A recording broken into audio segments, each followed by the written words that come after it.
एक बार की बात है, एक शिष्य अपने गुरु का बहुत आदर सम्मान किया करता था।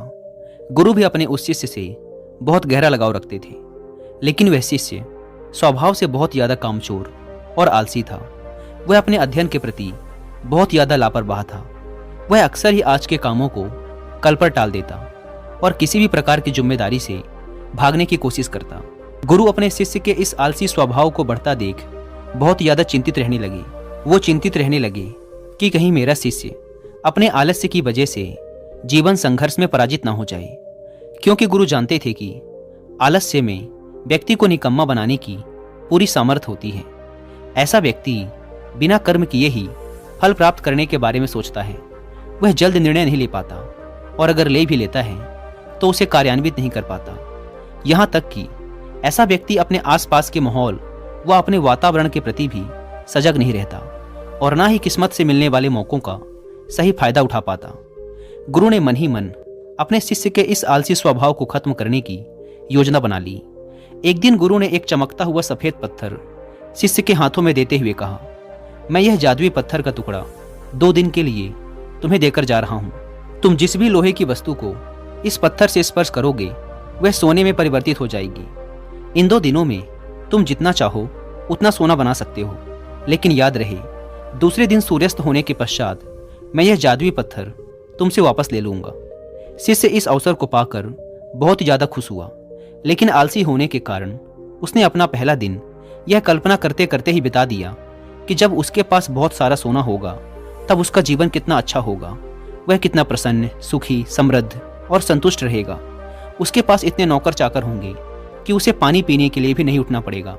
उसने योजना बनाई कि जब उसके पास बहुत सा सोना आ जाएगा तब वह एक बहुत ही आलीशान घर बनवाएगा, जिसके सामने एक बहुत ही आकर्षक बगीचा होगा जिसमें वह हर शाम घूमा करेगा। अपने लिए एक बहुत ही बढ़िया घोड़ा गाड़ी बनवाएगा जिसका रथ सोने का बना होगा। बहुत से अंगरक्षक और नौकर रखेगा, उन्हें पूरे दिन आदेश देता रहेगा। यही सब सोचते सोचते वह उस रात सो गया। फिर दूसरे दिन की सुबह जब वह जागा तो उसे अच्छी तरह से याद था कि आज लोहे से सोना बनाने का दूसरा और अंतिम दिन है। उसने अपने मन में पूरे दृढ़ निश्चय के साथ यह संकल्प लिया कि आज वह गुरुजी द्वारा दिए गए जादुई पत्थर का लाभ जरूर उठाएगा। उसने निश्चय किया कि वह बाजार जाकर वहां से लोहे के बड़े बड़े सामान खरीद कर लाएगा और उन्हें सोने में परिवर्तित कर लेगा। दिन बीतता गया पर वह यही सोचता रहा कि अभी तो बहुत समय है, कभी भी बाजार जाकर सामान ले आऊंगा। यही सोचते सोचते दोपहर हो गई तो उसने निश्चय किया कि दोपहर का भोजन करने के पश्चात सामान लेने निकलूंगा। पर भोजन करने के बाद उसे आराम करने की आदत थी और उसने बजाय उठ के मेहनत करने के थोड़ी देर आराम करना उचित समझा। लेकिन आलस्य से परिपूर्ण उसका शरीर जल्द ही नींद की गहराइयों में खो गया और जब वो उठा तो सूर्यास्त होने को था। अब वह जल्दी जल्दी बाजार की तरफ भागा, पर रास्ते में ही उसे गुरुजी मिल गए। गुरुजी को आता देख वह भौचक्का खड़ा रहा। जैसे ही गुरुजी उसके पास पहुंचे वह उनके चरणों में गिर पड़ा और गिड़गिड़ाते हुए उस जादुई पत्थर को एक दिन और अपने पास रखने के लिए भीख मांगने लगा। लेकिन गुरुजी नहीं माने और उस शिष्य का अमीर बनने का सपना चूर चूर हो गया। पर इस घटना की वजह से शिष्य को एक बहुत बड़ी सीख मिल गई। उसे अपने आलस्य पर पछतावा होने लगा। वह समझ गया कि आलस्य उसके जीवन के लिए एक अभिशाप है और उसने प्रण लिया कि अब वो कभी भी अपने काम से जी नहीं चुराएगा और एक कर्मठ, सजग और सक्रिय व्यक्ति बनकर दिखाएगा। दोस्तों, काम को टालना एक आदत है और ये आदत हम खुद डालते हैं। आदतें धागे की तरह होती हैं जिसकी एक लपेट को आसानी से तोड़ा जा सकता है, लेकिन अगर इसी धागे को कई बार लपेट दिया जाए तो उसे तोड़ना मुश्किल हो जाता है। ठीक इसी प्रकार शुरुआत में ही किसी बुरी आदत को बदलना आसान होता है, लेकिन महीने या साल बीत जाने के बाद उन्हें बदलना बहुत ही मुश्किल हो जाता है। फिर अगर आप अपनी आदतों को बदलना चाहते हैं तो आपको पूरे धैर्य के साथ लंबे समय तक प्रयास करना होगा। इंसान अपनी आदतों का गुलाम होता है। हमारी आदतें ही हमें बनाती और बिगाड़ती हैं। हमारी आदतें कितनी पावरफुल होती हैं और ये कैसे हमें कंट्रोल करती हैं, इसके बारे में और गहराई से जानने के लिए आप कुकू एफएम पर the power of habit book की हिंदी में बुक समरी भी सुन सकते हैं। कुकू एफएम को डाउनलोड करके आप ऐसी ही हजारों किताबों को ऑडियो फॉर्म में सुन सकते हैं, वो भी अपनी मनपसंद लैंग्वेज में। कुकू एफएम, जो कि इंडिया का सबसे बड़ा ऑडियो बुक प्लेटफॉर्म है, उसके पूरे 1 साल का सब्सक्रिप्शन पड़ता है सिर्फ 399 रुपीज़ का। लेकिन इसमें भी आप 200 रुपये बचा सकते हैं अगर आप यूज़ करते हैं कूपन कोड WI200 और आपको ये पड़ेगा सिर्फ 199 रुपीज़ में, वो भी पूरे 1 साल के लिए। लेकिन जल्दी कीजिएगा क्योंकि यह ऑफर सिर्फ पहले 250 यूजर्स को ही मिल पाता है। ऐप को डाउनलोड करने की लिंक भी आपको डिस्क्रिप्शन एंड फर्स्ट कमेंट पर मिल जाएगी। दोस्तों, अगर हम अपने आसपास देखें तो लगभग हर इंसान को उसके जीवन में कई सारे बड़े मौके जरूर मिलते हैं, लेकिन उनमें से ज़्यादातर लोग अपने आलस्य और मेहनत ना करने की आदत की वजह से उस हाथ आए मौके को गंवा देते हैं और फिर ज़िंदगी भर पछताते रहते हैं। लेकिन इनमें से भी ज़्यादातर लोग अपनी असफलता और नाकामी के लिए अपनी आलस्य और कामचोरी को जिम्मेदार नहीं मानते, बल्कि वो अपने माता पिता, परिस्थिति, आर्थिक स्थिति, किस्मत इत्यादि को जिम्मेदार ठहराकर अपनी अकर्मता को छुपाने की कोशिश करते हैं। और फिर ऐसे लोग अपनी किस्मत और परिस्थिति को कोसते हुए बिना किसी सफलता और आत्मिक खुशी के इस दुनिया को अलविदा बोल देते हैं। आइए थोड़ा गहराई से समझने की कोशिश करते हैं कि आखिर हम अपने काम को टालते क्यों हैं। क्या आपने कभी YouTube पे कोई कॉमेडी वीडियो देखने के लिए आलस्य किया है, या अपने मनपसंद का खाना खाते वक्त? नहीं ना, आप केवल आलस्य करते हैं जब आप पढ़ाई कर रहे होते हैं, या ऑफिस के किसी प्रोजेक्ट पे काम कर रहे होते हैं, या फिर घर का कोई काम करना हो। बेसिकली हम सीरियस कामों को लेकर आलस्य करते हैं, जिनको करने में हमें शारीरिक या मानसिक रूप से मेहनत करनी पड़ती है। अब अगर आप काम को टालने से बचना चाहते हो तो इसमें आपकी बहुत ज़्यादा हेल्प करती है काम की डेडलाइंस, काम को पूरा करने का एक निश्चित समय या एक फिक्स डेट। मान लो आप एक ऑफिस वर्कर हैं और आपके बॉस ने आपको एक काम दिया जो आपको कल तक पूरा करके देना ही है। तो हो सकता है कि आप आज का पूरा दिन आलस्य करते हुए बिता दें कि अभी तो पूरा दिन बचा है, लेकिन फिर आप पूरी रात जागकर उस प्रोजेक्ट को पूरा करेंगे, क्योंकि कल आपको वो प्रोजेक्ट देना ही देना है, क्योंकि कल के बाद आपके उस प्रोजेक्ट की कोई अहमियत नहीं रह जाएगी। तो यहाँ आपने उस काम को टालने के बाद भी उसे समय पर पूरा किया, क्योंकि यहाँ आपके सामने एक डेडलाइन थी, एक निश्चित समय था और काम पूरा हो गया। काम को करने के इस तरीके को आप अपनी डेली लाइफ में भी अप्लाई कर सकते हैं कि अगले 1 घंटे या 1 दिन में मुझे इस काम को पूरा करना ही है। ये काम को टालने से बचने का एक बहुत ही अच्छा तरीका है। मैं खुद भी इस तरीके को अपने रोज के कामों को समय पर करने के लिए यूज करता हूँ। दोस्तों, हम जो करना चाहते हैं और हम जो अभी कर रहे हैं, अगर उसमें बहुत ज़्यादा डिफरेंस है तो हमारे अंदर एक लड़ाई शुरू हो जाती है और फिर ये हमारे अंदर तनाव और अशांति पैदा करता है। आलस्य एक ऐसी चीज़ है जिसे इंसान करता तो है, लेकिन इसे करके वो कभी खुश नहीं होता।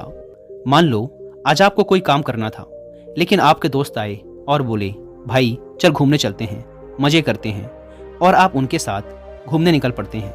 आप पूरे दिन घूमते तो हैं, लेकिन आपके दिमाग में हर समय ये चलता रहेगा कि मुझे आज वो काम करना था, मेरा वो काम छूट गया। और इस विचार की वजह से आप उस पूरे दिन को ठीक से एंजॉय भी नहीं कर पाएंगे, और शाम को जब आप घर वापस आएंगे तो आपके अंदर उस काम को करने को लेकर पहले से भी ज़्यादा तनाव होगा। तो इस तरीके से ना तो आपका काम हो पाया, ना आप एंजॉय कर पाए, और पूरा दिन भी गुजर गया। यहाँ पर सबसे अच्छा तो यही होता कि आप अपनी आलस्य को ना बोलते, पहले अपना काम करते और बाद में घूमने जाते, तो निश्चित रूप से आप ज़्यादा एंजॉय भी कर पाते और तनाव मुक्त भी रहते। आपने एक चीज़ और नोटिस की होगी कि काम को टालने से हमें गिल्टी फील होती है। जब काम को टालने से हमें खुशी नहीं मिलती तो आखिर हम काम को टालते क्यों हैं? इसके पीछे के 5 बड़े कारण हैं। पहला कारण, आपको जो काम करना है और उस काम से जो रिजल्ट मिलेगा, अगर उसके मिलने के चांसेस बहुत कम हैं तो आप उस काम को टालने की कोशिश करेंगे, क्योंकि आपके अंदर उस काम को करने का मोटिवेशन कम हो जाता है। दूसरा कारण, ऐसा काम जो आपकी ज़रूरत से मैच नहीं करता, या फिर आपको वह काम करना पसंद नहीं है, तो आप उस काम को टालते रहेंगे। काम को टालने का तीसरा कारण, अगर आपके लिए वो काम जरूरी नहीं है या फिर उसको करने का कोई बड़ा कारण नहीं है, तो आप उस काम को टालते रहेंगे। चौथा कारण, अगर हमें किसी काम को करने का फ़ायदा तुरंत मिल जाता है तो हम उस काम को करने में ज़्यादा उत्साहित होंगे, बजाय उस काम को करने में जिसके फ़ायदे हमें बहुत लंबे समय बाद मिलेंगे, और फिर हम ऐसे कामों को टालने की कोशिश करते रहते हैं। पांचवा कारण, असफलता का डर। अगर किसी काम में हमारे फेल होने के चांसेस ज़्यादा हैं, तब भी हम उस काम को टालने की कोशिश करते रहते हैं। अब प्रश्न ये उठता है कि काम को टालने की इस आदत से कैसे बचा जाए। देखिए, अगर आपको किसी काम को करने में ये 4 चीज़ें मिल रही हैं तो आप उस काम को हर हाल में करेंगे। पहला, मन चाहे परिणाम। दूसरा, उस काम में आपके सफल होने की पूरी संभावना है। तीसरा, अभी जो फायदा हो रहा है उस काम को करने के बाद आपको ज़्यादा फायदा होने लग जाएगा। और चौथा, जब काम का रिजल्ट तुरंत मिल जाता है या फिर काम के खत्म होते ही आपको प्रॉफिट हो जाता है। अब बात करते हैं सॉल्यूशन पे कि काम को टालने की आदत से कैसे बचें। तो इसके लिए आप सबसे पहले एक पेन और कागज लीजिए और खुद से पूछिए और लिखिए कि आखिर मैं काम को क्यों टाल रहा हूँ। ऐसा करने से आपको कारण पता चल जाएगा कि आखिर आप काम को टाल किस वजह से रहे हैं, और कारण पता चलते ही आपकी आधी समस्या यहीं समाप्त हो जाएगी।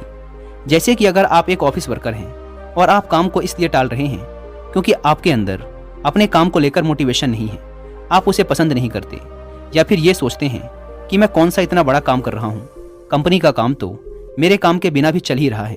तो कागज पर लिखिए कि अगर आपको जॉब से निकाल दिया गया, आप जॉबलेस हो गए, तो क्या होगा, कितनी मुसीबतें खड़ी हो जाएंगी आपके सामने। अगर आप कोई स्टूडेंट हैं और पढ़ाई को सिर्फ इसलिए टालते रहते हैं क्योंकि आपको पता है कि आपकी फर्स्ट रैंक नहीं आ सकती, आप पढ़ाई में बहुत अच्छा नहीं कर सकते, तो फिर आप कोई ऐसा काम कीजिए जिसमें आप कॉन्फिडेंट हैं कि आप बहुत अच्छा कर सकते हैं, उसमें अपना नाम बना सकते हैं। अगर आप किसी बड़े एग्जाम की तैयारी कर रहे हैं और आपका रिवॉर्ड आपको 1-2 साल बाद जाकर मिलने वाला है, तो अपने काम को छोटे छोटे स्टेप्स में डिवाइड कीजिए और हर एक स्टेप कंप्लीट होने के बाद खुद को रिवॉर्ड दीजिए। इससे आप अपने काम के प्रति लगातार मोटिवेट रह पाएंगे। अगर आप काम को सिर्फ इसलिए टाल रहे हो या फिर कोई बड़ा डिसीजन सिर्फ इसलिए नहीं ले पा रहे हो कि कहीं उस काम में आप फेल ना हो जाओ, उसमें असफल ना हो जाओ, तो एक बात हमेशा याद रखो, असफल होने से ज़्यादा बड़ा गुनाह प्रयास ना करना है। क्योंकि अगर आज आप प्रयास नहीं करते हो तो जिंदगी भर के लिए आपके अंदर एक पछतावा रह जाएगा कि काश मैंने एक प्रयास कर लिया होता। और फेल होने का जो डर है, ये असल में हमारे अंदर का ईगो, हमारे अंदर का घमंड है, जो हमें डराता रहता है कि अगर फेल हो गए तो लोग क्या कहेंगे, लोग हम पर हंसेंगे, हमारा मजाक बनेगा। यकीन मानिए दोस्तों, हमारा घमंड, हमारा ईगो दुनिया की सबसे यूजलेस चीज़ है। प्रयास करके असफल हो जाना हो सकता है शॉर्ट टर्म में आपको रिग्रेट फील करवाए, लेकिन फेल होने के डर से प्रयास ही न करना आपको लंबे समय में बहुत ज़्यादा पश्चाताप और आत्मग्लानि से भर देगा। इसलिए फेल होने से डरो मत, प्रयास करो। दोस्तों, मुझे उम्मीद है कि आपको इस वीडियो से बहुत कुछ सीखने को मिला होगा। और हाँ, अपनी आदतों को इम्प्रूव करने के लिए आप कुकू FM पर the power of habit book की हिंदी में बुक समरी सुनना ना भूलें। धन्यवाद। एक बार एक परेशान शिष्य अपने गुरु के पास जाता है और उनसे कहता है, गुरुदेव, मैं बहुत परेशान हूँ। मैं जब भी किसी नई आदत को अपनाने की कोशिश करता हूँ तो शुरुआत के 2-4 दिन तो मैं अपनी नई आदत का पूरे नियम के साथ पालन करता हूँ, लेकिन कुछ दिनों बाद मैं फिर से अपनी पुरानी वाली आदतों पर वापस लौट आता हूँ। पता नहीं क्यों मैं चाह कर भी अच्छी आदतें डाल नहीं पा रहा हूँ। कृपया कर आप मुझे कोई ऐसा तरीका बताएं जिससे मैं किसी भी आदत को आसानी से अपना सकूं। गुरु ने कहा, पहले तो तुम ये समझो कि आदतें हैं क्या। जब हम किसी व्यवहार को बिना किसी खास वजह के दोहराते रहते हैं तो उसे आदत कहा जाता है। यानी कि जब हम किसी काम को बिना किसी सोच विचार के लगातार कर सकें तब वह काम हमारी आदत कहलाती है। जैसे कि बेवजह खाने की आदत। आदतों के पढ़ने का एक ही तरीका है और वो है बार बार दोहराना। आदतें अच्छी हों या बुरी, वो हमारे अंदर केवल इसीलिए हैं क्योंकि हमने उनको बार बार दोहराया है। गुरु ने आगे कहा, तुमने देखा होगा कि बुरी आदतें अपने आप पड़ जाती हैं, जबकि अच्छी आदतों को डालने के लिए हमें लगातार और लंबे समय तक प्रयास करना होता है। और इसका कारण है हमारा मन। इंसानी दिमाग ने समय के साथ खुद को ऐसे विकसित किया है कि यह किसी भी प्रकार के दर्द, जिम्मेदारी और परेशानी से बचने की कोशिश करता है और उन कामों को आसानी से अपना लेता है जिन्हें करने में इसे आनंद आता है, आराम मिलता है और जिनके परिणाम इसे तुरंत मिल जाते हैं। क्योंकि गलत काम करने में मन को मज़ा आता है और उसके परिणाम भी इसे तुरंत मिल जाते हैं, इसीलिए ये उसकी तरफ आकर्षित होता है और उन्हें आसानी से अपनी आदत बना लेता है, जैसे जुआ खेलना और धूम्रपान करना। लेकिन क्योंकि अच्छे और सफलता के कामों के लिए इसे काफ़ी सोच विचार, लगन और काम के परिणाम का लंबे समय तक इंतजार करना पड़ता है, इसीलिए ये ऐसे कामों से बचने की कोशिश करता है और इन्हें आसानी से अपनी आदत नहीं बनाता। शिष्य ने कहा, गुरुदेव, मैं यह तो समझ गया कि आदतें क्या हैं और बुरी आदतें आसानी से क्यों पड़ जाती हैं, लेकिन हम ऐसा क्या करें कि हमारा मन अच्छी आदतों को भी बुरी आदतों की ही तरह आसानी से अपना ले। गुरु ने कहा, इसके लिए हमें मन की सबसे बड़ी कमजोरी का फायदा उठाना होगा। शिष्य ने कहा, कौन सी कमजोरी? गुरु ने कहा, हमारा मन हर चीज में मजा ढूंढता है। उस आदत को जिसे हम अपनाना चाहते हैं, अगर किसी तरीके से उसे ऐसा बना दिया जाए कि उसे करने में हमारे मन को मजा आने लगे, तो हमारा मन आसानी से उस आदत को अपना लेगा। शिष्य ने कहा, लेकिन ऐसा कैसे किया जाए? गुरु ने कहा, इसके लिए आज मैं तुम्हें 5 ऐसे तरीके बताने जा रहा हूँ जिनका उपयोग करके तुम किसी भी आदत को आसानी से अपने जीवन का हिस्सा बना सकते हो। गुरु ने कहना शुरू किया, पहली चीज है स्पष्टता।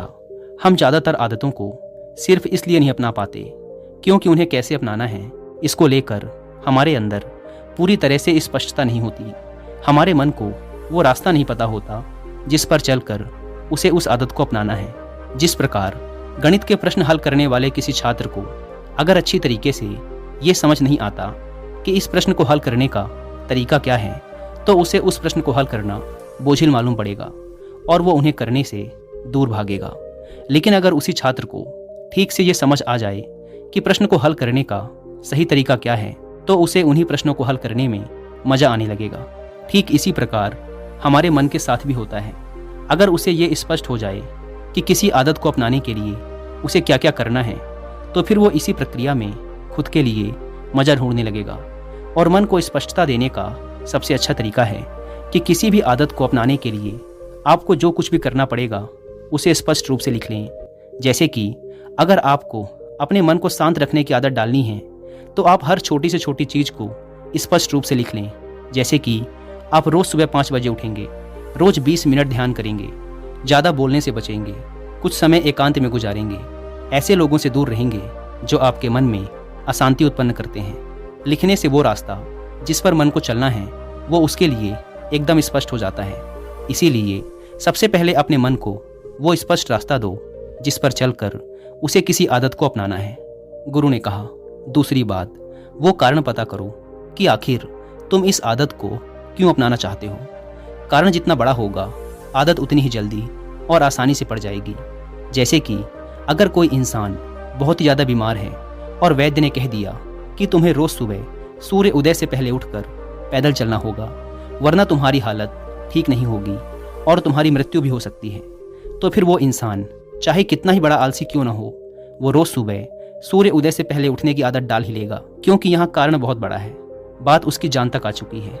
इसीलिए अपनी आदत को किसी बड़े कारण से जोड़ो कि आप इस काम को क्यों करेंगे।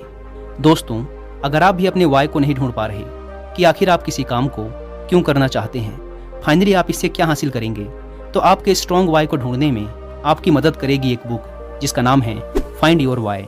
और अगर आप चाहें तो इस बुक की हिंदी में बुक समरी भी सुन सकते हैं कुकू एफएम ऐप पर। जिनको नहीं पता, कुकू एफएम ऑडियो लर्निंग का एक बहुत ही अच्छा प्लेटफॉर्म है जहां पर आप हजारों किताबों को ऑडियो फॉर्म में सुन सकते हैं, वो भी अपनी मनपसंद लैंग्वेज में। नॉर्मली इस प्लेटफॉर्म के 1 साल का सब्सक्रिप्शन पड़ता है 399 रुपीज़ का, लेकिन अगर आप यूज़ करते हैं कूपन कोड WI50 तो आप में से पहले 250 लोगों को ये पड़ेगा सिर्फ 199 रुपीज़ में, वो भी पूरे 1 साल के लिए। ऐप को डाउनलोड करने की लिंक भी आपको डिस्क्रिप्शन एंड फर्स्ट कमेंट पर मिल जाएगी। गुरु ने कहा, तीसरी बात, आदतों को आसानी से अपनाने के लिए समझो दर्द और मज़े का नियम। किसी भी काम में हमारा मन दर्द को कम से कम और मज़े को ज़्यादा से ज़्यादा करना चाहता है। असल में ये दर्द और मज़े का नियम ही है जो हमारी आदतों को चलाता है। जिस काम में मन को दर्द ज़्यादा और मज़ा कम मिलेगा, उस काम को करने की आदत मन कभी नहीं डालेगा, और इसका उल्टा भी उतना ही सही है। तो फिर इसका समाधान क्या है? इसका समाधान ये है कि जिस काम को करने की आदत हम डालना चाहते हैं, अगर हम किसी तरीके से उसे ऐसा बना दें कि मन को उस काम से मिलने वाली खुशी उससे मिलने वाले दर्द से ज़्यादा बड़ी लगने लगे, तो मन उस काम को आसानी से अपना लेगा। और ऐसा हम 3 तरीकों से कर सकते हैं। पहला है शरीर के स्तर पर। इस बारे में लगातार सोचो कि अगर मैं इस काम को करने की आदत डाल लेता हूँ तो इसके बाद मैं क्या बन जाऊँगा, मैं कैसा दिखने लगूंगा, मैं इस बीमारी से छुटकारा पा लूँगा। ये सब सोचकर, इसके सपने देखकर आपके मन को जो खुशी मिलेगी, जो उत्साह मिलेगा, वो इस काम से मिलने वाले दर्द से कहीं अधिक बड़ा होगा और आपका मन आसानी से उस आदत को अपना लेगा। जैसे कि जो इंसान रोज़ सुबह कसरत करता है, वजन उठाता है, उसे भी दर्द होता है, लेकिन उसके मन ने उस खुशी को महसूस कर रखा है जो कसरत करने के बाद उसे मिलती है, जो उसे खुद का मजबूत और सुडौल शरीर देखकर मिलती है, लोगों की तारीफ सुनकर मिलती है। क्योंकि यहाँ मन को मिलने वाली खुशी दर्द से ज़्यादा बड़ी है, इसीलिए मन इस आदत को नहीं छोड़ना चाहता। गुरु ने आगे कहा, दूसरा है धन संपदा के स्तर पर। अगर तुम कोई ऐसी आदत डालना चाहते हो जिससे तुम्हारी आर्थिक स्थिति अच्छी हो जाएगी, तो लगातार अपने मन को यह याद दिलाते रहो कि इस आदत को अपनाने से तुम्हारे पास कितना धन आ जाएगा, तुम्हारा जीवन कितना आसान हो जाएगा, समाज और लोगों के बीच तुम्हारी इज्जत कितनी ज़्यादा बढ़ जाएगी। और जब मन इस आदत से मिलने वाली खुशी को महसूस करने लगेगा तो वो इस आदत को भी अपनाना शुरू कर देगा।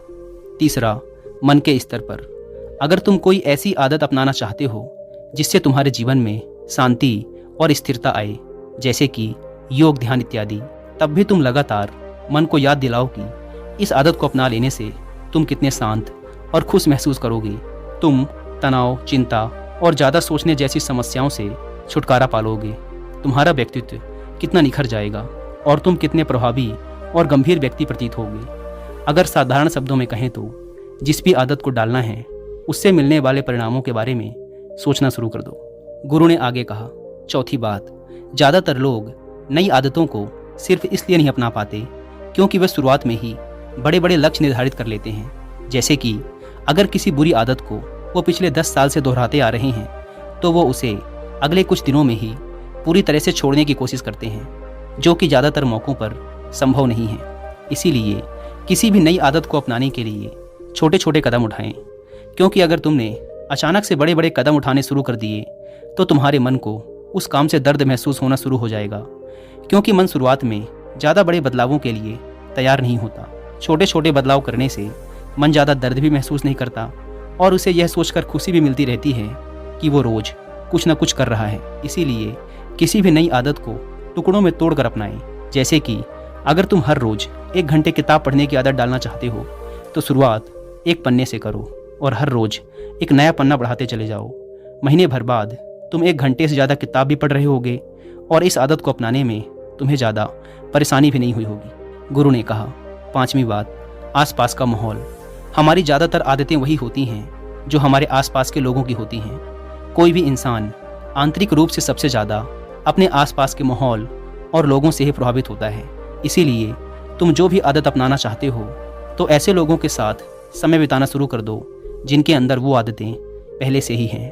केवल उस आदत के माहौल में रहने से ही तुम बिना किसी ज़्यादा मेहनत और परेशानी के किसी भी अच्छी आदत को बड़ी आसानी से अपना सकते हो, क्योंकि आदत के माहौल में रहने से हमारा मन खुद को उसके हिसाब से ढाल लेता है और समय बिताने की वजह से मन को यह स्पष्ट रूप से पता होता है कि इस आदत को कैसे अपनाना है और इसमें कितना दर्द और आनंद है। इसीलिए अपने आसपास के माहौल को अच्छा करने की कोशिश करो और अगर नहीं कर सकते हो तो उस चीज़ से जुड़ी किताबें पढ़ना शुरू कर दो जिस चीज़ को तुम अपनी आदत बनाना चाहते हो। गुरु ने आगे कहा, एक आखिरी बात और, क्योंकि हमारा दिमाग बहुत सी पुरानी बातों, यादों और आदतों को अपने अंदर भर के रखता है, इसीलिए किसी नई आदत को अपनाना इसके लिए आसान नहीं होता। तो इस चीज़ को आसान बनाने के लिए हमें हमारे मन को खाली करना होगा, इसके अंदर के फालतू के विचार और कचरे को साफ करना होगा। और यह चीज़ संभव है लगातार ध्यान और आत्मनिरीक्षण से। इसीलिए तुम रोज़ ध्यान करने और कुछ समय एकांत में बैठकर आत्मनिरीक्षण करने की भी कोशिश करो। इतना कहकर गुरु ने अपनी बात समाप्त की और मौन हो गए। शिष्य ने इस सीख के लिए गुरु का धन्यवाद किया और वहाँ से चला गया। दोस्तों, मुझे उम्मीद है कि आपको इस वीडियो से बहुत कुछ सीखने को मिला होगा और अपने किसी भी काम का एक स्ट्रॉन्ग वाई फाइंड करने के तरीके को जानने के लिए आप कुकू FM पर फाइंड योर वाई बुक की हिंदी में बुक समरी सुनना ना भूलें। और 50% डिस्काउंट के लिए आप WI50 कूपन कोड का इस्तेमाल भी कर सकते हैं। धन्यवाद।